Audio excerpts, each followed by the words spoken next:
Bosta Pompi tal-Petrol li ssieħbu fil-franchising tal-Enemed irrappurtaw li ġew ikkuntatjati minn uffiċjali tal-Enemed biex jaraw jekk dawn se jkunu qed jieħdu azzjonijiet u jekk huwa hekk se jkun hemm riperkussjonijiet fuqhom.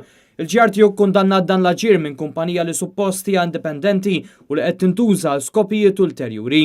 Il-GRTU tikkonferma illi il-kuntratt tal-Enemed ma jistax iwaqqaf fl-ebda pompa tal-petrol milli tissalvagwardja l-interessi tagħha u twettaq id-deċiżjonijiet li għandha bżonn għan-negozju tagħha.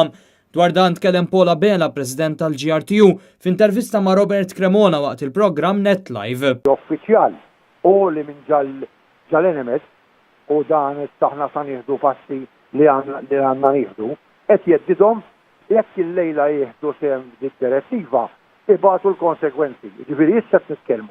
Kumpanija tal-gvern, 100% tal-gvern, immexxija minn nies tal-Enemed, uffiċjali jeddidhom li jekk huma jieħu huma jbatu l-konsekwenzi. Issa tal-konsekwenzi għadna naraw.